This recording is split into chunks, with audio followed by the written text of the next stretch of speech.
सबों को जय मसीह की। जैसे भाई ने बताया कि मैं हजारीबाग में सेवा करता हूं और वहाँ प्रार्थना भवन का नाम है बेथलेहम प्रार्थना घर। उन विश्वासियों की ओर से और हम दोनों की ओर से भी आप सबों को जय मसीह की एक बार फिर से। धन्यवाद कि आप लोग हमें भी प्रार्थना में याद करते हैं और मुझे भी ये सौभाग्य मिला। एक लालसा थी, भाई ने कई बार बोला कि आओ हमारे पास आओ, लेकिन मौका नहीं मिला। लेकिन आज प्रभु दिया है, इसलिए मैं फिर से प्रभु को धन्यवाद देता हूँ।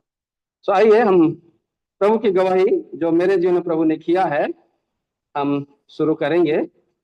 जैसे कि मेरा नाम संजीव कुमार है, संजीव कुमार राम पड़ेगा। मेरा जन्म स्थान बिहार के छपरा सिवान जिला के महाराजगंज एक जगह है जो आप लोग कई लोग जानते भी होंगे। वहां मेरा जन्म हुआ। मेरे पिताजी सबसे पहले उद्धार पाए और उसके बाद प्रभु का जीवन उनके अंदर में आया और रौल किला में स्टील प्लांट में काम करते थे। और पहले वो प्रभु को बहुत ही ढूंढते थे, शांति की खोज। और जैसे वो बताते थे कि उन दिनों में जब वो 79 में प्रभु को उद्धार पाए थे, तो बोलते हैं कि मैं 2 लाख रुपया खर्चा कर चुका था सत्य की खोज में। और सारा जो वेद है या धर्मशास्त्र है हिंदू लोगों का, वो सब पढ़ चुके थे, लेकिन शांति नहीं मिली थी। और वो हर साल कलकत्ता में गंगा सागर में अपनी मेरी दादी को लेके वो अपने पापों को धोने जाते थे, तो भी नहीं मिला। तो वहां पर एक छोटा सा ट्रैक मिला, और मेरे पाप क्षमा करेगा बोल के। तो वो पढ़ करके फिर रौलकिला आए और उन्हीं के स्टाफ जो स्टील प्लांट में काम करते थे, और रौलकिला असेंबली है, बेथानी चर्च है, वहां से संगति करते थे, उनको धीरे धीरे प्रभु के बारे में बताए और उद्धार पाए। फिर हम लोग को भी प्रभु यीशु मसीह के बारे में बताए। हम 5 भाई हैं, मैं सबसे छोटा हूँ। 2 भाई दूसरा और तीसरा नंबर प्रभु के पास चले गए। अभी 3 भाई बचे हैं, पहला, चौथा और 5वां मैं बचा हूँ। प्रभु का ये बहुत ही आभारी हूँ कि पिता की जी की इच्छा थी कि मेरे बच्चे, जैसे बिहार की बात आप लोग जानते हैं, पुराने लोग हों है तो 90 के आसपास में बिहार की स्थिति बहुत खराब थी। तो 83 में मैं प्रभु के द्वारा से रांची में आया पढ़ने के लिए। उसमें तो बिहारी था। मेरे 2 बड़े भाई दूसरा और तीसरा नंबर आ गए थे पढ़ने के लिए। तो उनकी इच्छा थी कि बिहार का जो माहौल है उनसे दूर हो, और इसलिए हम 4 भाइयों को पढ़ने के लिए लाए। तो 2 भाई पहले आ गए, जैसे कि रांची में भाई जानते होंगे, गौसनर कॉलेज में एडमिशन लिए, वो पढ़े। और फिर मुझे भी 2 साल के बाद मैं और मुझसे बड़े वाले भाई को पढ़ने के लिए लेके आए। लेकिन हमसे बड़ा वाला भाई बोला कि मैं नहीं पढ़ूंगा। तो पिताजी बोले ठीक है तुम गांव चले जाओ। तो मुझे 3 लोग ही हम लोग रहे और पढ़े। मैं भी पढ़ा वहीं पर संत पॉल स्कूल में, संत पॉल कॉलेज में। फिर माइनिंग में इंजीनियरिंग किया और जॉब भी किया। प्रभु सेवा के लिए भी बुलाया।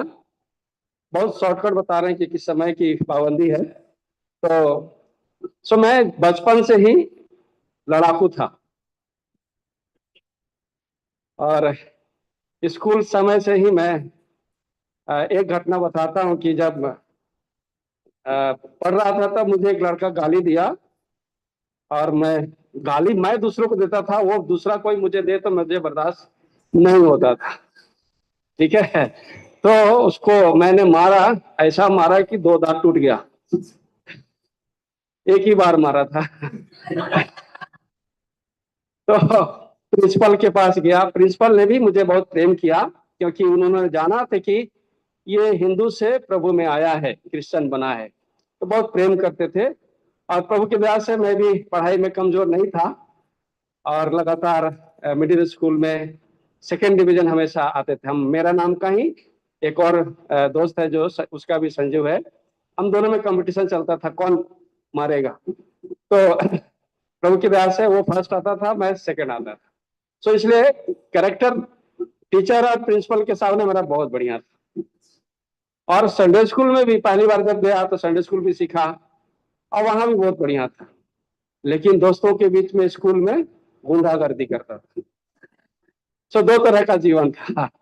लेकिन प्रभु का धन्यवाद हो कि मुझे 1988 में प्रभु मुझे छुआ, और ये 4 दिन से मैं ये राउरकेला में मैं बीबीएस अटेंड करता था, यूथ कैंप अटेंड करता था, जो बेथानी चर्च है वहां पर हर साल छुट्टियों के दिनों में जाया करता था। वहां पर मीटिंग भी होती थी, तो कई बार बीबीएस अटेंड किया, यूथ कैंप अटेंड किया, लेकिन 1988 में प्रभु ने छुआ, और ये विषय था मूर्ति पूजा, मूर्ति पूजा से बचो।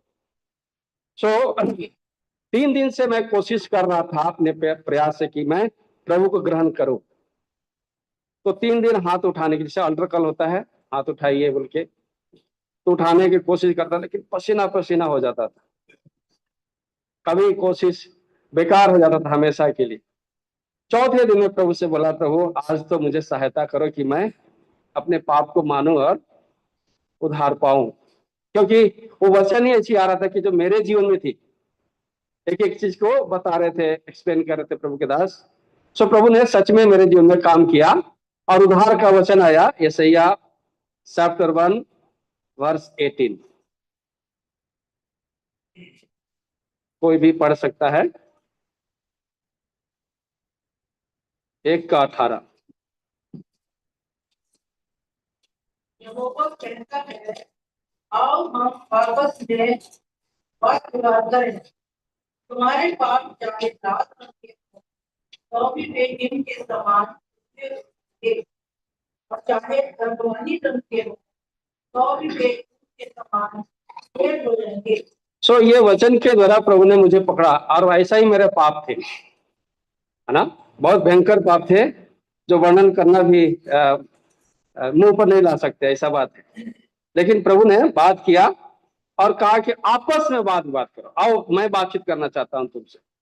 तो प्रभु के दास बता रहे थे, और जब मेरा मन कायल हुआ कि मैं सच में मैं कितना घिनौना पापी हूं, लेकिन प्रभु कह रहा है तुम्हारे पाप लाल रंग के हो तो भी कोई बात नहीं, आ जाओ मैं श्वेत कर दूंगा, हिम कर दूंगा, हिम के समान उजला कर दूंगा, चाहे अर्गवान उससे लाल से भी और गहरा रंग का हो, कोई बात नहीं, आ जाओ।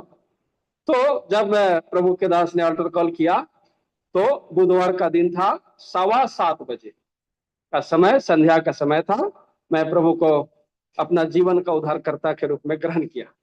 जब हाथ उठाया, तो सब पापों को मानते हुए हाथ उठाया, तो ऐसा लगा कि कई 100 टन जो मेरे सिर पर था वो गिर चुका है, और मैं फुटबॉल जैसे एक बार टपकाते और कई बार ऊपर नीचे होता है ना, वैसे मेरे जीवन में हो गया। सो प्रभु का धन्यवाद हो कि उस दिन प्रभु ने मुझे उधार दिया, और मैं पिताजी को बताया कि मैं उधार पाया, तो पिताजी बहुत खुश हुए। फिर उसके बाद कॉलेज आया, ये 8 क्लास में था, तब मैं उधार पाया, और प्रभु ने बड़ा अद्भुत रीति से सहायता किया। उसके बाद कॉलेज में आया, तो फिर सुधरा तो थोड़ा था, पूरा तो नहीं। तो कॉलेज में आने के बाद नया परिवेश मिला, नया वातावरण मिला, वहां भी गुंडागर्दी चलता था। लेकिन एक आत्मा, जो प्रभु का आत्मा है ना, वो पड़ गया था मेरे हृदय में, लेकिन कुछ बातों को छोड़ नहीं पा रहा था, जैसे कि दारू पीना, है ना, गाली गलौज करना, वो अभी तक नहीं छूटा था। स्कूल में था तो फिल्में देखता, ऐसे व्हाइट एंड व्हाइट ड्रेस था, स्कूल निकलता था, घर से जा रहा हूँ स्कूल, लेकिन फिल्म हॉल जाता था, एक एक दिन में 2-2, 3-3 शो देखता था। सो ऐसा जीवन था, प्रभु ने उसे छुटकारा दिया, इसमें कोई शक नहीं। लेकिन जब कॉलेज में आया, तो एक टूर निकला टूरिज्म के लिए, तो मैं भी गया, और बिहार में राजगीर है एक जगह है, तो वहां पर घुमाया लोग की, और वहां के पंडित लोगों ने कहा कि यहाँ पर स्नान करने से, गर्म कुंड का है पानी है, स्नान कर सब पाप भूल जाते हैं। तो लोग मूर्ति पूजा सब करवा रहे थे, मैं तो बोला नहीं करूंगा। पहले वो सामने आया, लो जाओ, मैं ले लिया, क्या करना है, नहीं वो आके बता देगा। तो शुरुआत किया, कितना कितना कितना है, 500 से शुरू किया, कितना देना है बोल के, मैं नहीं कर सकता इसको, तो तुम ये रख लो, नहीं मैं नहीं रखूंगा बोल के, थोड़ा विवाद हुआ, तो मैं फूल को जो था गिरा दिया वहीं पर। तब तक उसका जो एजेंट लोग था, मेरा कपड़ा गायब कर दिया।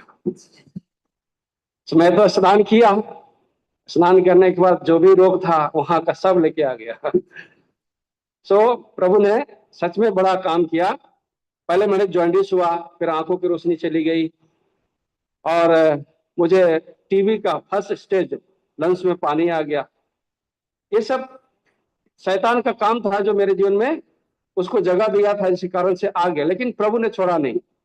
उधार तो काम किया था, मैं पश्चाताप किया फिर, और फिर 91 में बपटिज्म लिया, और बपटिज्म का जो वचन है यशायाह 41 का 10।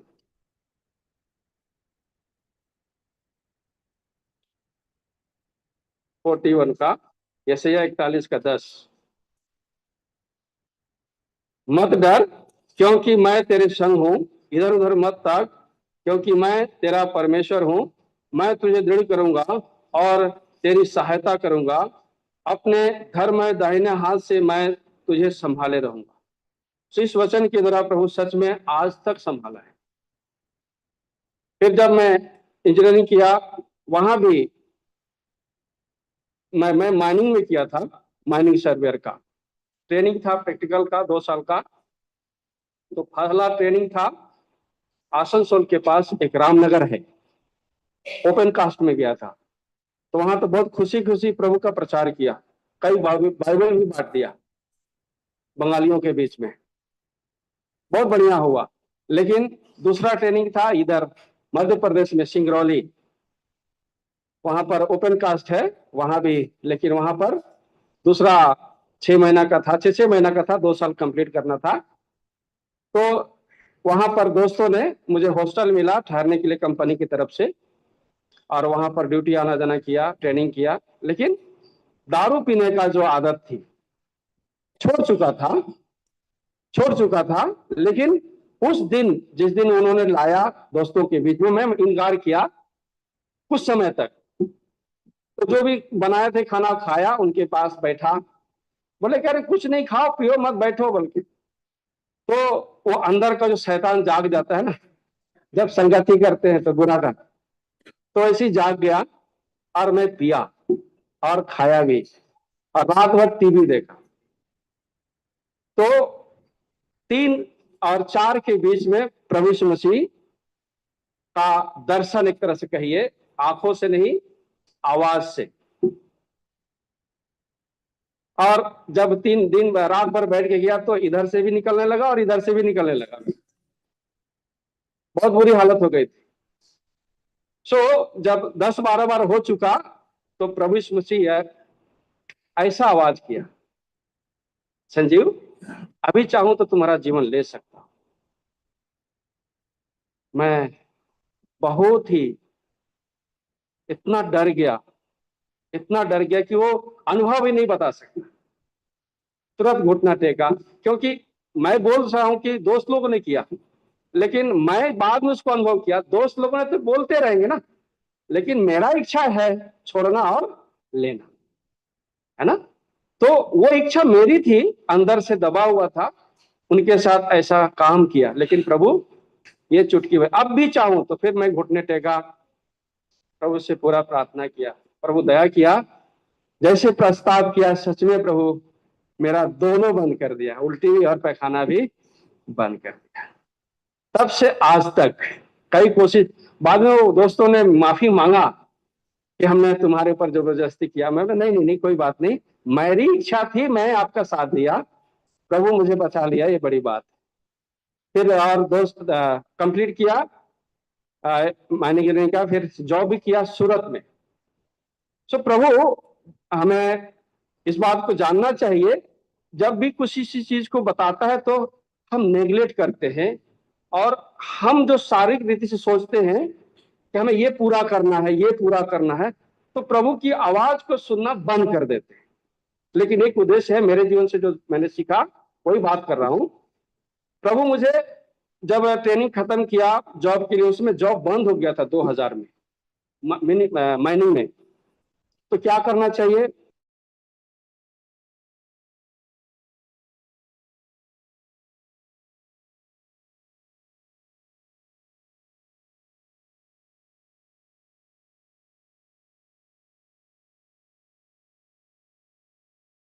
फिर कुछ सालों के 1-2 साल के बाद बोले तुम यूथ मीटिंग लिया करो, वो भी मैंने दिया।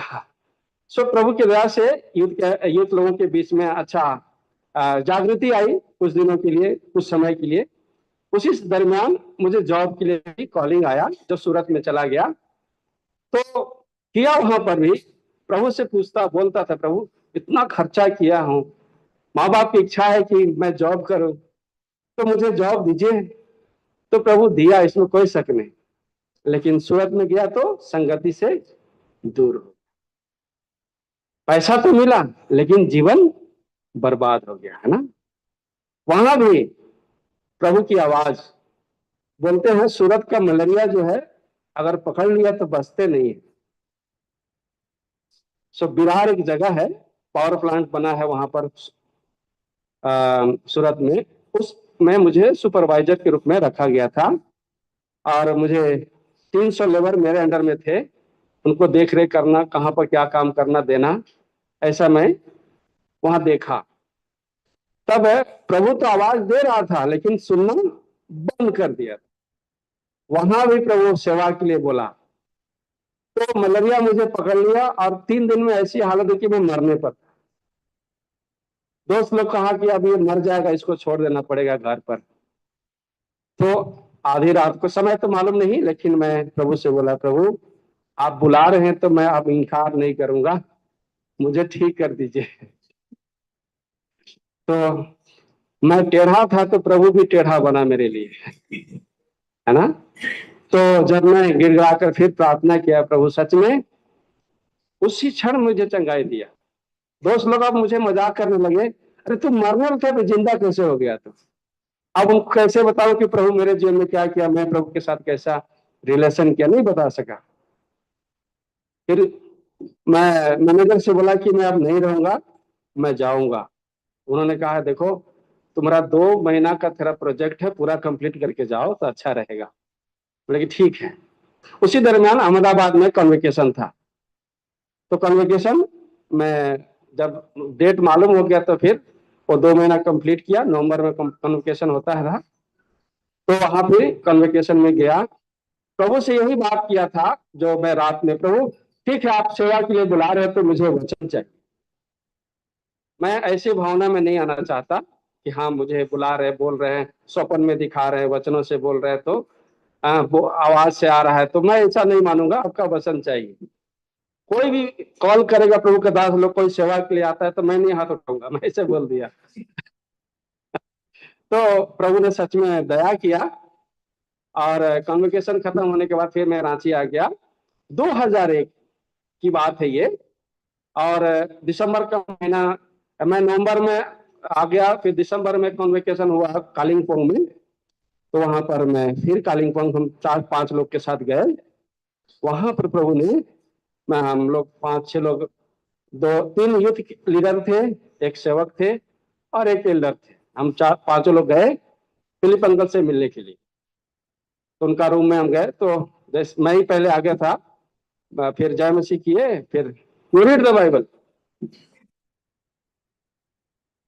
हगै 2:4 पढ़िएगा। हगै किताब 2 अध्याय 4 पद।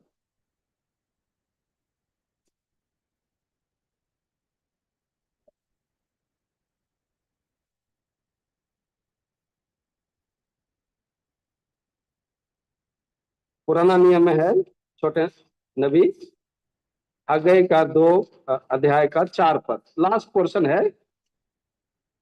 उन्होंने बोला कि लास्ट पोर्शन पढ़ो, याव बांध कर काम करो क्योंकि मैं तुम्हारे संग हूं, सेनाओं के यहोवा का यही वाणी है। सो बातचीत किए, मंडली के बारे में बातचीत किए, फिर बातचीत करके प्रार्थना करके फिर हम लोग वापस बाहर आ गए। सो ये वचन मेरे जीवन में आ गया। फिर आपस में बात किए कि प्रभु हम लोग से कुछ काम कराना चाहता है। हम 5 लोग बात किए तो काम कराना चाहते हैं, इसलिए प्रभु ये वचन हमें दिया है। बाकी 4 लोग भूल गए, मैं नहीं भूला क्योंकि मेरे लिए था ये, है ना। इसलिए प्रभु ने ये पहला वचन 2001 दिसंबर के महीना में प्रभु ने दिया। 2002 में फिर मैं बीबीएस चल रहा था, उसी समय वीरेंद्र की भाई आए थे सियोन प्रार्थना भवन में, और बीबीएस चल रहा था। तो बीबीएस का मटेरियल पहुंचाने के लिए मुझे हैदराबाद जाना पड़ा। वहां पर एक हफ्ता रहा, तो उन्होंने देखा काम जो कर रहे थे, जो हेब्रोन गए वो जानते होंगे, वहां बैठ के नहीं खा सकते, है ना। उन दिनों की बात, अभी तो नहीं कह सकते। 2002 से 5 के बीच में बता रहा हूँ। तो एक एक सप्ताह में रुकता था और प्रभु के घर में काम करता था, फिर वापस आ जाता था। उन्होंने कहा तुम सेवा में आया क्या? नहीं नहीं, अभी सर्चिंग कर रहा हूँ। तो ऐसे बातों को बोल के टाल दिया, है ना। तो प्रभु से मेरा बातचीत हुआ था कि मैं, आप वचन दोगे तो मैं 3 वचन मांगा था, तीनों वचन देंगे तब मैं पूरी रीति से सेवा में आ जाऊं। फिर उसके बाद एक भाई है, वही एक हिंदी जानता था, मैं उसमें तेलुगु नहीं जानता था, कुछ भी नहीं। तो वो थोड़ा हिंदी जानता, क्योंकि जहीराबाद का वो भाई था, उधर थोड़ा उर्दू चलता है, इसलिए थोड़ा थोड़ा तेलुगु, हिंदी थोड़ा बोलता था। उनसे बात, तो बोले भाई आप थोड़ा गवाही दो, मैं अपना गवाही दूंगा। तो ठीक है, पहले आप गवाही दो। तो गवाही देते देते देते यही वचन प्रभु फिर मुझे पकड़ा, बोला कि ये बात, ये वचन को पढ़ो। तो हगै 2:4 को फिर प्रभु यही वचन दिया। तो ये जुलाई का महीना था, जुलाई में मैं आया था, और उस समय ये वचन प्रभु दिया। वापस फिर मैं चला गया। मेरा डेली रीडिंग में भी नवंबर का महीना में 2002 में ही यही वचन आया। 3 वचन एक ही पद के द्वारा प्रभु बात किया, सेवकाई के लगाव में। तब मैं कंफर्म हो गया। फिर वहां पर तिर्की भाई आकर के चले गए थे, हेब्रोन चले गए थे। फिर एल्डर से बात किया कि प्रभु मुझे सेवा के लिए बुला रहा है। उन्होंने भी कई बार फोर्स किए, तुम सेवा में आ जाओ, सेवा में आ जाओ। मैं नहीं, प्रभु जब तक नहीं बोलेगा मैं नहीं आ सकता। तो फिर प्रभु ने बोला, फिर नवंबर में मैंने अपना गवाही लिखा, और नवंबर से मंडली में रहने लगा। तब तक वीरेन तिर्की भाई भी आ चुके थे, और उनके संगति में करीब 3 साल हेब्रोन में सियोन प्रार्थना भवन में रहा। उन्होंने कहा कि तुम्हें यहाँ रहना नहीं है, तुम्हें हेब्रोन जाना पड़ेगा वहां ट्रेनिंग के लिए। सो वचन मांगो और प्रार्थना करो। तो प्रभु ने सच में वचन के द्वारा से बात किया। और लूका रचित सुसमाचार 2005 की ये बात है, मई का महीना है, और वो मेरा डेली प्रॉमिस था, उस साल का प्रॉमिस था। लूका 19 का 17, लूका 19 का 17।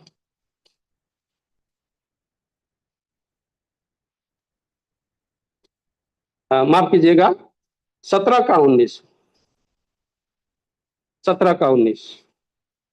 तब उसने उससे कहा, उठ कर चला जा, तेरे विश्वास ने तुझे चंगा किया है। मेरा उस साल का 2005 का प्रॉमिस था, साल भर का। और प्रभु ने ये वचन दिया, उठ कर चला जा। सो रांची के लोग ने कोशिश किया रोकने की, यहीं तुमको ट्रेनिंग देंगे, ऐसा करेंगे। सो मैं बोला नहीं, प्रभु बोला है उठकर चला। तो भाई बीरन मुझे ले गए, और वहां पर बड़े लोगों से बात किए कि ये सेवा में आया है, इसको कुछ दिन आपको ट्रेनिंग देना है। तो उस समय जीटी अंकल थे हेड, उन्होंने कहा ठीक है, देखो तुमको ट्रेनिंग तो देंगे, 6 महीना देंगे, पर तुमको रोटी नहीं मिलेगा। क्योंकि उनको पता था कि नॉर्थ वाले रोटी ज्यादा खाते हैं, चावल कम खाते हैं। तो मैं बोला अंकल कुछ भी चलेगा, मुझे ये खाने पीने की चिंता नहीं है, हम सब ये कर लेंगे। प्रभु ने दया किया, मुझे 2.5 साल रखा, 6 महीने की जगह पर 2.5 साल रखा। और हर कैंपेन में 15 लोग जाते थे, 20 लोग जाते थे। स्टार बस है, हेब्रोन में है, उससे जाया करते थे। तो मार खाने का सेवकाई में पहला अनुभव मुझे सनत नगर में हुआ। क्योंकि मैं ही साइकिल पकड़ता था प्रचार करने का, जो माइक लगा रहता है, जो हेब्रोन गए जानते होंगे या तो देखे होंगे, साइकिल में अल्युमिनियम का रट लगा करके दोनों तरफ मैं साइकिल पकड़ता था और लेके जाता। तो सनत नगर में विवादी लोग आए और साइकिल को उठा पटक के मारे भी, फिर भी मैं डटे रहा, कुछ भी हो नहीं छोड़ेंगे इसको। फिर वो लोग चले गए, फिर साइकिल को ठीक ठाक किया। मेरा ये अनुभव है प्रभु के नाम से एक बार अगर कोई भी मार खाता है, एक थप्पड़ भी सही, डर खत्म हो जाता, मरने का डर खत्म हो जाता है, बता दे रहे। बहुत जरूरी बात है, प्रभु के नाम से अगर मार खाते हैं तो। सो मेरे अंदर में डर खत्म हो गया।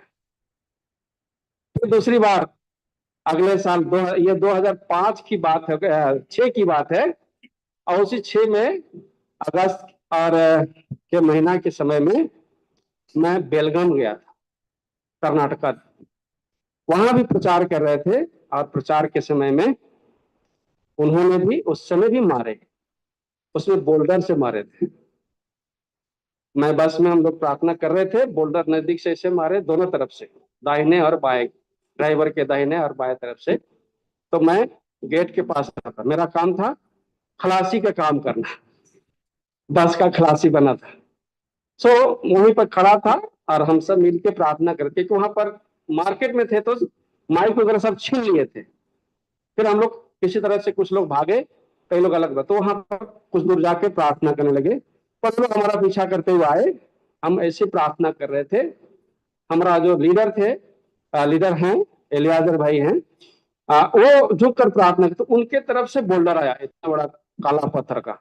मैं गेट पर था, मुझे लगा, और पता नहीं चला, क्योंकि वो बुलेट के माफिक छेद करते हुए आया था।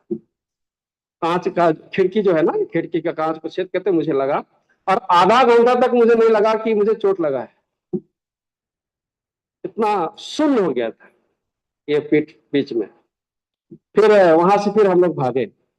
भागने के बाद फिर जब आधा घंटा बीता, तो मुझे ऐसा घूमने का भी अब ताकत नहीं है। मुझे भी मालूम हो गया कि चोट लगा है मुझे।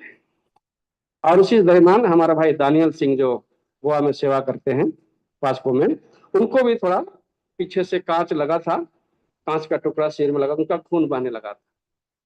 तो बहुत थोड़ा सा हम लोग को डिस्टर्बेंस लगा, लेकिन प्रभु ने दया किया।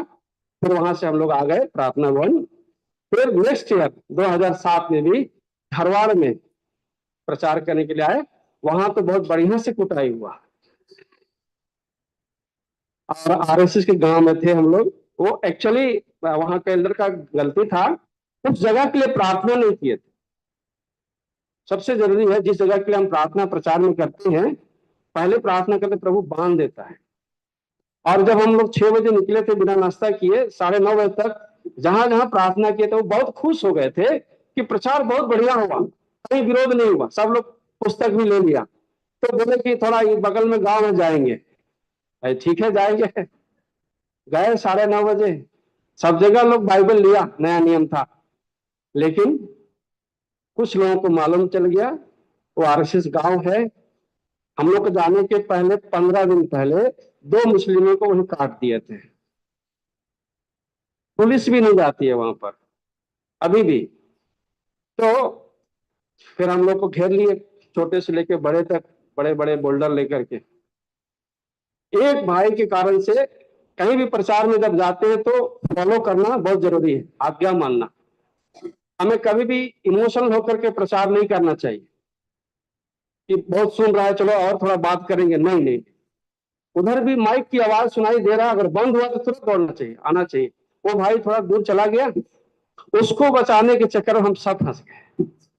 अगर वो बच जाता, अगर हम भाग जाते तो मर जाता। उसी कारण से हम सब लोग बंधक हो गए।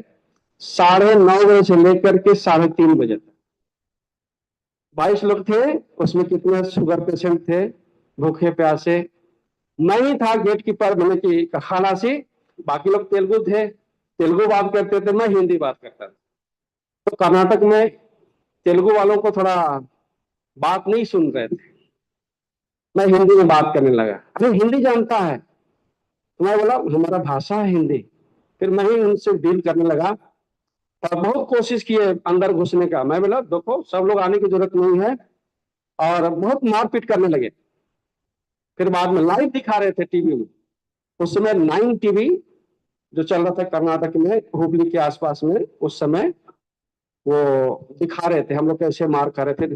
फिर हम लोगों ने गॉस्पल जो था, थोड़ा छोटा जॉन गॉस्पल को कार्टून में रखे थे, बाइबल को बस के पीछे डाल दिए थे।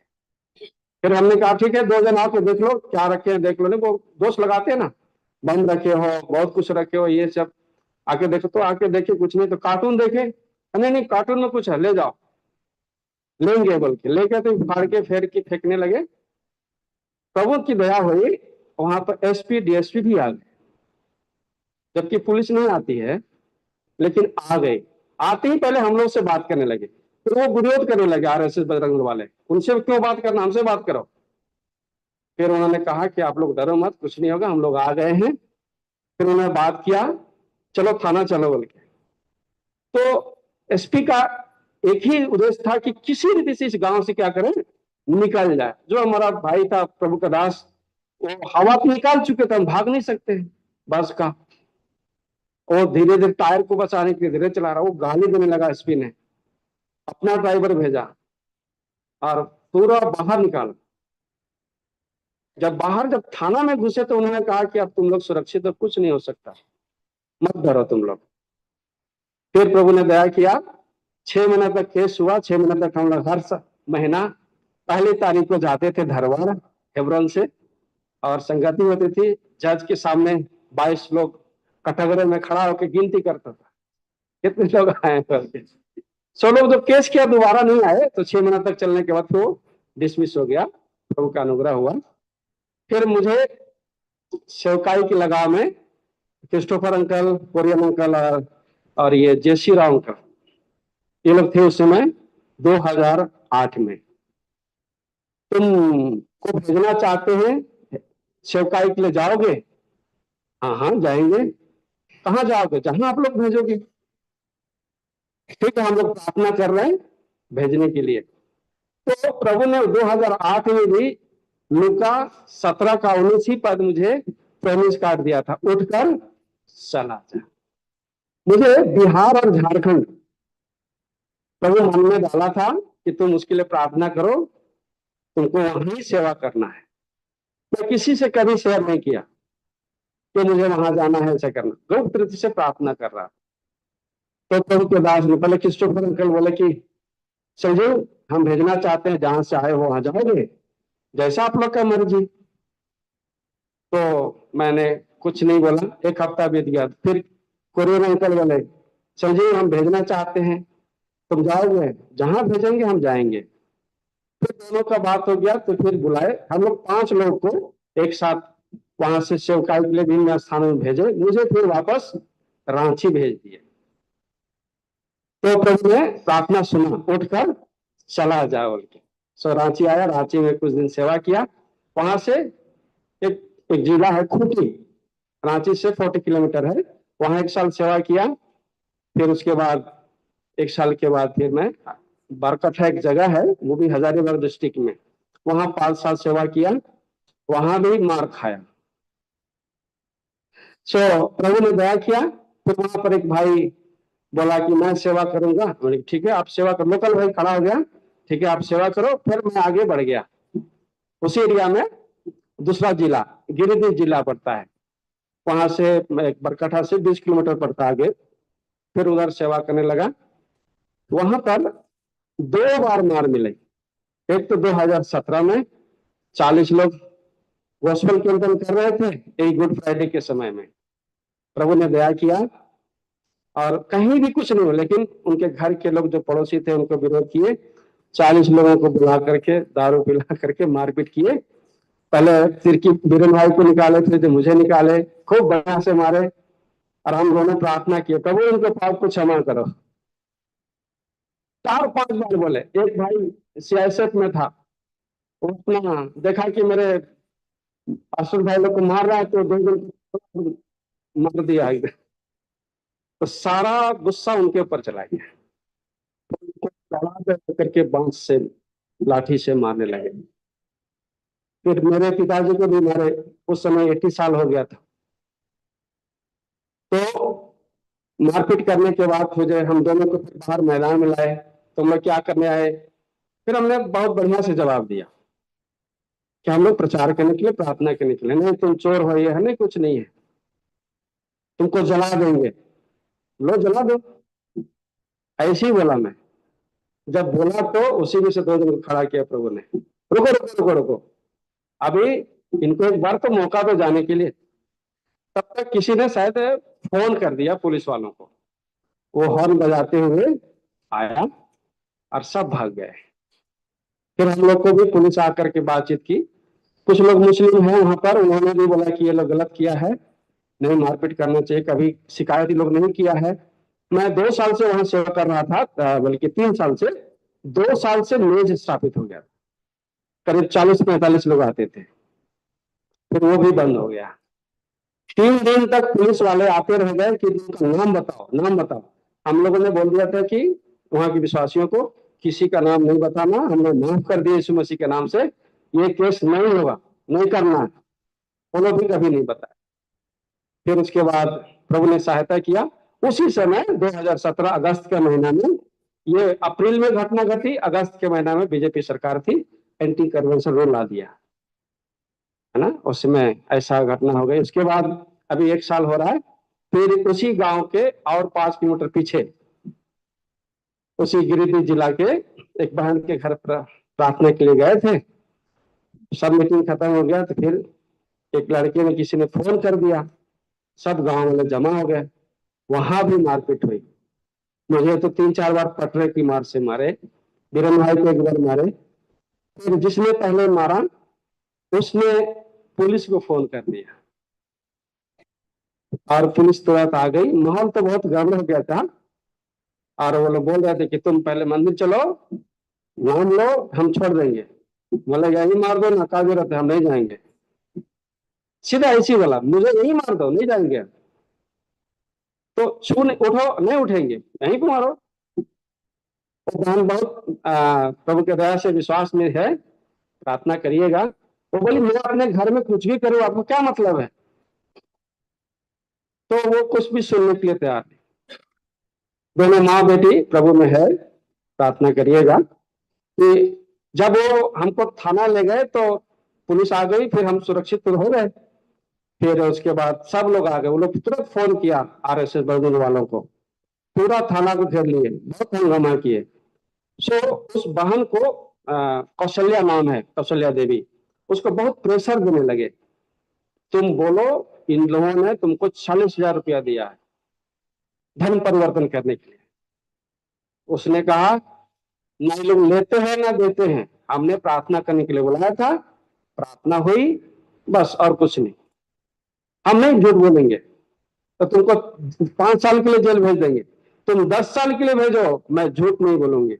बहुत प्रेशर किए, हम लोग तो बैठा दिए, लेकिन उसको अलग अलग लेकर के प्रेशर के साथ, दबाव के साथ, उसके उसके गोतिया वाले जो बोलते हैं ना, भाई लोग, पटीदार लोग बोलते हैं ना, वो लोग दबाव डालने लगे, मारेंगे अभी, हाँ तुम बेटा हो मार लो, कोई दिक्कत नहीं है। वो खड़ी रह गई प्रभु के लिए। फिर बाद में कपट से उन्होंने लिखा कि मैं इस गांव में, मेरे घर में आए, धर्म परिवर्तन कर रहे थे, गांव वालों ने पकड़ा, फिर पुलिस थाना लाए, इसलिए धर्म परिवर्तन के एवज में कार्रवाई की जाए, ऐसा लिख करके उसको बोला कि तुम इसमें साइन मार लो, अभी हमारा झारखंड में नया योजना है, महिलाओं को पैसा दे रहे हैं, इसमें तुमको हम जोड़ देंगे, ऐसा बोल के वो पढ़े लिखा नहीं है, साइन मार, अपना अंगूठा का निशान दे दी, फिर पुलिस को दे दिया। तो पुलिस वाले भी हमारे साथ रहे प्रभु का अनुग्रह से।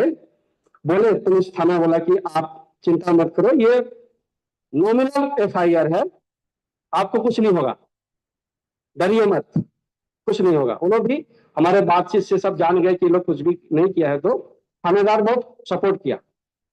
फिर एसपी डीएसपी के पास भी चला गया खबर, तो थानेदार बोला सर ये लोग जेन्युइन है, इनको छोड़ देने से अच्छा है। उसी समय ये पहलगांव का जो कांड था ना, गड़बड़ कर रहे थे बीजेपी वाले ना, जहां तहां जुलूस निकाल रहे थे, तो उस बगोदर एक थाना है, वही एरिया में हम लोग प्रचार किए थे, तो जुलूस निकालने वाले था। तो थानेदार बोला कि आप थोड़ा रुक जाइए, इनका जुलूस हट जाने के बाद फिर हम आपको छोड़ देंगे। फिर उन्होंने छोड़ दिया 12 बजे रात को। फिर हमको अच्छा से खरीदार किया, चाय पिलाए, मिठाई खिलाए, फिर 4-5 किलोमीटर तक हमको छोड़ने के लिए भी गए गाड़ी से। फिर हम लोग सर आप चले जाइए हम लोग। फिर 1 महीना के बाद वो फोन आया कि आप थोड़ा आइए, कागजात पर साइन करना है।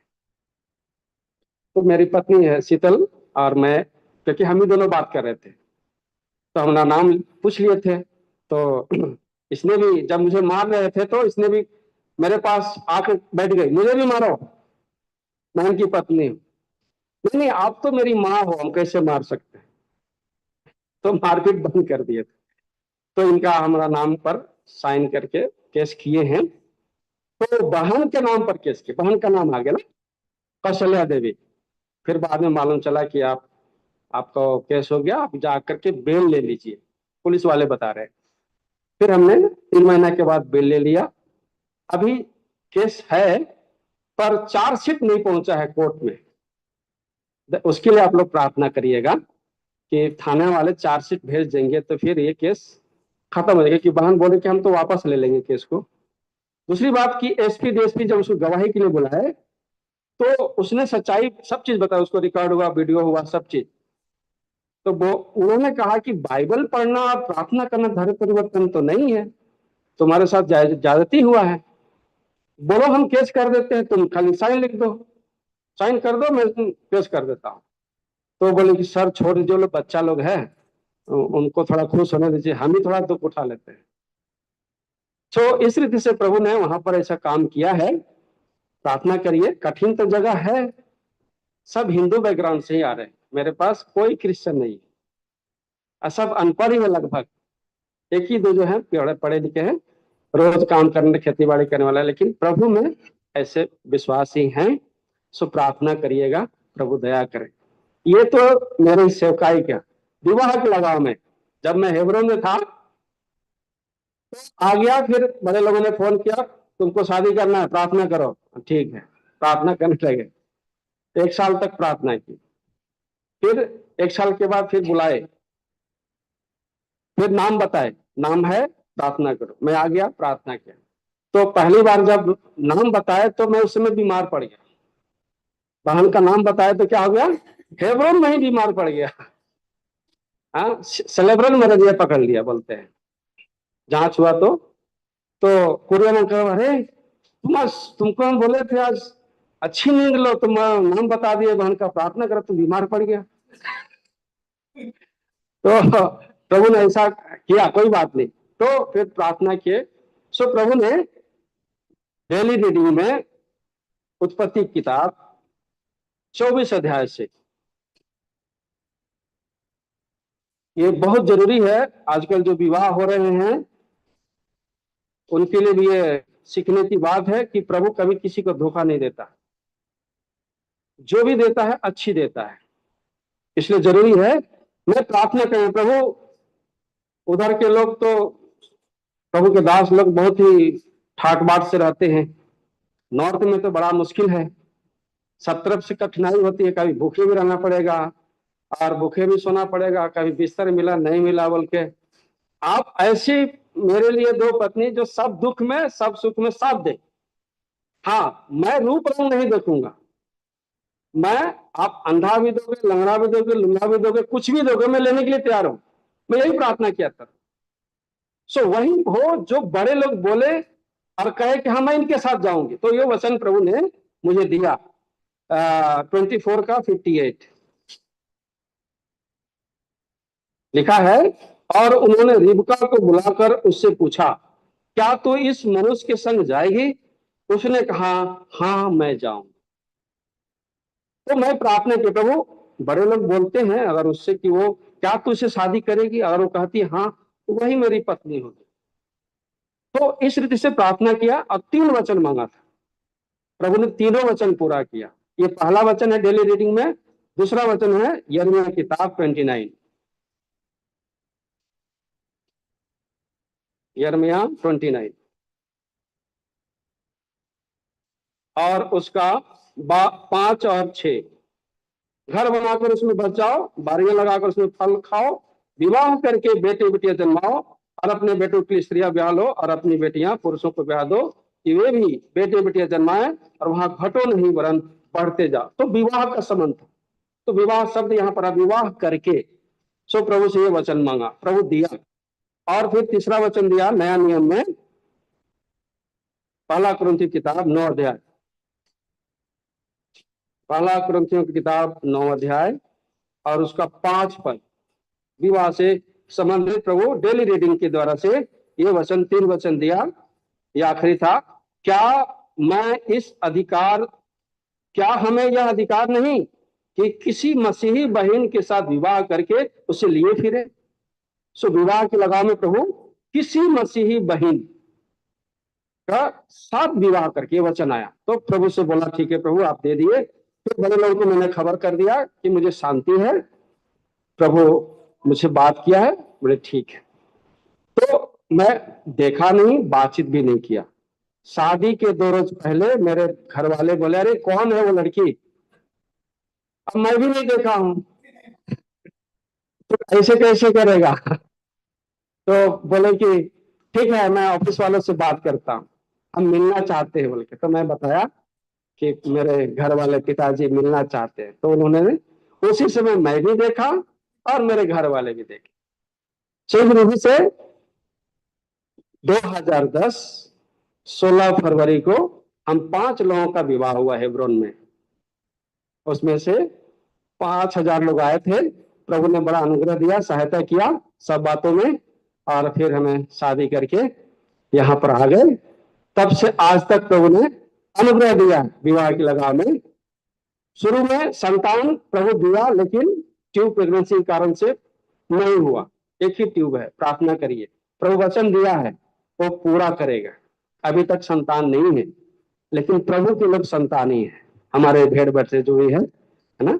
सो इसलिए कई लोग पूछते हैं कितने बच्चे हैं, भाई शरीर संबंध से तो कोई नहीं है, लेकिन आत्मिक संबंध से बहुत लोग हैं ना। सो प्रभु हमें दोनों का भी गिल्टी फील नहीं होने दिया, हम खुश हैं प्रभु के लिए। सो मेरे लिए भी हम दोनों के लिए जरूर प्रार्थना करिएगा कि प्रभु सहायता करे, सेवकाई में मदद करे, है ना। थोड़ा सा एक वचन पढ़ के फिर हम अंत करेंगे। आइए, फर्स्ट थिस्सलुनीकि की किताब 1 अध्याय 3 पद।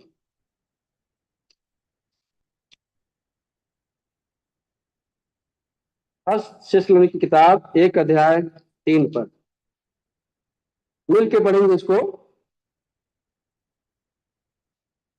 और अपने परमेश्वर और पिता के सामने तुम्हारे विश्वास के काम और प्रेम का परिश्रम और हमारे प्रभु यीशु मसीह में आशा की दृढ़ता को लगातार स्मरण करते। सो प्रभु इस भाग के पढ़े पर आशीष करे। सो यहाँ पर इस बात को हम देखते हैं, 3 बातें, तुम्हारे विश्वास के काम, तुम्हारे प्रेम का परिश्रम, तुम्हारे आशा की दृढ़ता। 3 बातें। थिस्सलुनीकि मंडली में प्रभु के दास ने केवल 3 सप्ताह ही सेवा किया। 3 सप्ताह। प्रेरितों का काम अगर पढ़ेंगे 17 अध्याय में ये बात पाई जाती है। 3 सप्ताह में थिस्सलुनीकि मंडली इतनी स्ट्रांग हो गई थी कि प्रभु के आगमन के लिए क्या हो गई थी, तैयार हो गए थे। याद रखिएगा बात, हम कितने तैयार हैं हमें मालूम नहीं प्रभु के आगमन के लिए, लेकिन थिस्सलुनीकि मंडली प्रभु के वचन को इतने अधिक रीति से विश्वास के साथ प्रभु का आगमन के लिए तैयार। तो पौलुस जब दुख उठाया, मारपीट हुआ, वहां से हट गया, तीमुथियुस को भेजा वहां पर। और इसलिए यहाँ पर 3 नाम है, तीनों नाम को यहाँ पर जो पहले पद में है, पौलुस, सिलवानुस, तीमुथियुस की ओर से थिस्सलुनीकि की मंडली के नाम। ये बात इसलिए सिलवानुस ही है, सिलास है। सो ये तीनों लोग बहुत अधिक सेवा किए। खास करके पौलुस वहां सेवा किया 3 सप्ताह तक, बहुत गड़बड़ी हुआ, वहां से चला गया, लेकिन वापस तीमुथियुस को भेजा। विश्वास में लोग है कि नहीं, विश्वास में जब देखा कि इन्होंने विश्वास अभी तक पकड़ा है, दुख की घड़ी में भी, सताहट में भी प्रभु को नहीं छोड़े, तब ये पत्री लिखा। और ये बात 3 बातें बताता है, अपने परमेश्वर और पिता के सामने तुम्हारे विश्वास के काम मैंने जाना। प्रियो, आपका और हमारा भी ऐसी होना चाहिए कि हम जब विश्वास किए हैं तो साथ में विश्वास का काम भी हमारे अंदर में होना चाहिए।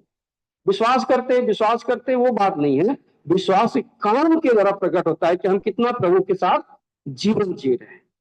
इसलिए विश्वास हम सब जानते हैं, 1 कुरिन्थी 13 अध्याय में आखिरी 13 पद में यही बात लिखा है, ये तीनों क्या है, अस्थाई है, ये कभी नाश होने वाला नहीं है।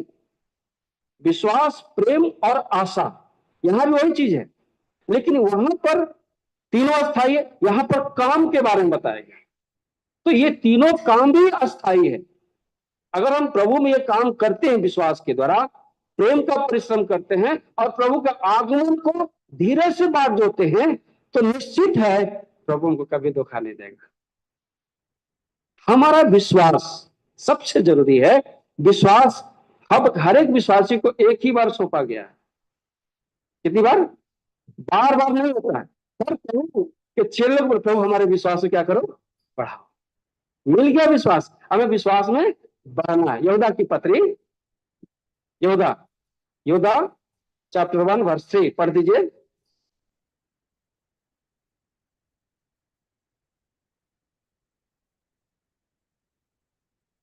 यहूदा, मैं पढ़ देता हूं। हे प्रियो, जब मैं तुम्हारे उस उद्धार के विषय में लिखने में अत्यंत परिश्रम से प्रयत्न कर रहा था, जिसमें हम सब सहभागी हैं, तो मैंने तुम्हें यह समझाना आवश्यक जाना कि उस विश्वास के लिए पूरा प्रयत्न करो जो पवित्र लोगों को एक ही बार सौंपा गया है। सो विश्वास जो भी करते हैं, प्रभु यीशु मसीह ग्रहण करते हैं, वो एक ही बार है, बार बार नहीं है। कम बेश हो सकता है, लेकिन विश्वास को पकड़े, यह स्थायी है। अब विश्वास में हमको कैसे बढ़ेंगे? उसके काम के द्वारा, खाली बोलने से नहीं, लेकिन काम के द्वारा। इसी अध्याय में, यहूदा का एक अध्याय का 20 पद में यह बात लिखा हुआ है, अति पवित्र विश्वास में बढ़ो। 20 में लिखा है, देखिए। पर हे प्रियो, तुम अपने अति पवित्र विश्वास में उन्नति करते हुए और पवित्र आत्मा में प्रार्थना करते हुए अपने आप को परमेश्वर के प्रेम में बढ़ते जाने की आवश्यकता। सो विश्वास में हमको बढ़ने की आवश्यकता है। ये विश्वास प्रियो एक बार सौंपा गया, लेकिन विश्वास क्या है? इब्रानी किताब 11 अध्याय का 6 पद में बात लिखा हुआ है। क्या विश्वास करते हैं? परमेश्वर है, और बिना विश्वास के परमेश्वर को प्रसन्न नहीं कर सकते। सो हम कितना परमेश्वर को प्रसन्न करते हैं, हमारा विश्वास कितना है, ये जरूरी है। तो कैसे प्रमाणित होगा? काम के द्वारा, परिश्रम के द्वारा, दिखाने के द्वारा, नहीं तो बोलने से तो नहीं होगा, है ना? बोलने से नहीं होगा। यहूदा की 1 जॉन चैप्टर 5, 1 जॉन चैप्टर 5, पहला यूहन्ना की किताब 5 अध्याय और उसका पढ़िएगा।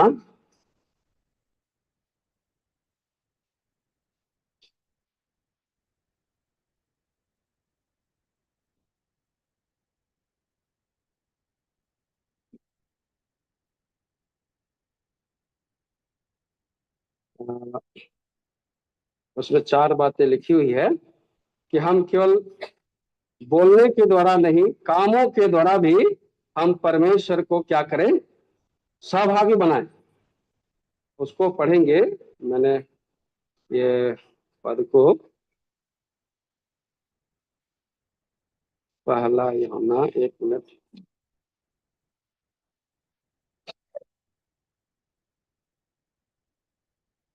माफ कीजिए, 3 अध्याय का 18 पद। पहला यूहन्ना 3 अध्याय 18, 1 जॉन चैप्टर 3 वर्स 18। हे बालको, हम वचन और जीभ ही से नहीं, पर काम और सत्य के द्वारा भी प्रेम प्रकट करें। सो ये 4 बातें हमारे अंदर में आना चाहिए, तभी विश्वास प्रमाणित होगा। हम अब्राहम को जानते हैं, उसने कैसे विश्वास किया, लेकिन प्रमाणित कैसे किया? काम के द्वारा। सो हमें भी हर कोई काम के द्वारा प्रमाणित करना है ना? विश्वास बहुत जरूरी। तो प्रेम का भी परिश्रम है उसमें। उस विश्वास जब किए तो प्रेम का भी परिश्रम करते हैं ना। याकूब की पत्री में 2 अध्याय में आप सब जानते हैं, है ना, कैसा हमको प्रेम दिखाना है ना। हम फर्क करते हैं, पर फर्क नहीं करना चाहिए। प्रभु का वचन तो बराबर सबके लिए। हम सोच समझ करके फर्क करने लगते हैं, अंतर करने लगते हैं, ये ऐसा है, वो ऐसा है। नहीं नहीं नहीं, सब बराबर है। यीशु मसीह गरीब के लिए उतना ही खून बहाया, धनी के लिए भी उतना ही खून बहाया, पढ़ा लिखा के लिए भी उतना ही खून बहाया, अनपढ़ के लिए भी उतना ही खून बहाया, जितना कि उसने बहा दिया। हर किसी के लिए कितना? बराबर बहाया। इसलिए प्रेम का परिश्रम जरूरी है। हमें विश्वास के साथ प्रेम भी करना ना, तो इसलिए जरूरी है, तब प्रभु का आगमन के लिए हम क्या पाए जाएंगे, तैयार पाए, धीरज के साथ। सो प्रभु सहायता करे, इस छोटे विचार पर गवाही पर आशीष करें।